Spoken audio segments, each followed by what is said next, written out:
parcours cocon, c'est quoi?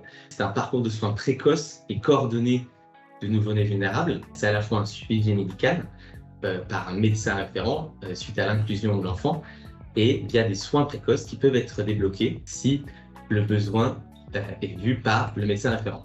On a mis en place des petits flyers qui permettront d'expliquer ce parcours et donc on diffusera différentes structures impliquées dans le parcours, donc que ce soit les libéraux, les médecins pédiatres ou généralistes, les PMI, les CAMS qui font aussi du suivi de nouveau-nés vulnérables, et donc on pourra proposer cette plaquette aux parents pour qu'ils comprennent en quoi consiste ce parcours.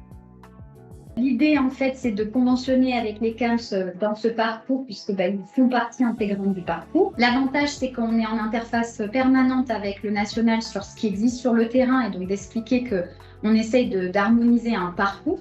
Donc, on a un travail qui est fait avec, en collaboration avec les PCO de la région pour travailler sur la place de chacun et à quel moment les enfants sont plutôt adressés vers un parcours cocon et à quel moment les enfants sont plutôt adressés vers les parcours de la PCO. Nous, l'idée, c'était de pouvoir accompagner les enfants et de leur proposer du soin précoce et préventif sur des signes d'alerte très précoces avant d'avoir des signes évocateurs de troubles du neurodéveloppement, justement pour faire en sorte que ces trajectoires développementales, elles puissent être plus harmonieuses et quelquefois, justement, ne pas atterrir sur un CAMS ou sur une PCO.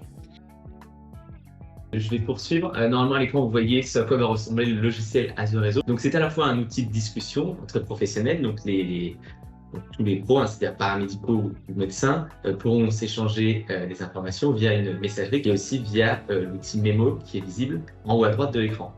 Mais c'est surtout un dossier partagé de patient qui permet une véritable coordination sur ce patient. Je me suis permis d'être un petit schéma qui résume un petit peu tout ce qu'on vient de dire, c'est-à-dire que les offres de soins expérimentateurs à gauche, donc autant les établissements que les professionnels en libéral, renseigneront à terme sur Azure Réseau ce qui est fait. Nous, on en informe à droite la CNAM via la plateforme de financement Article 51 qui leur permettent de nous reverser l'argent et nous ensuite, Réseau Méditerranée, de redistribuer l'argent à tous les offreurs de soins expérimentateurs.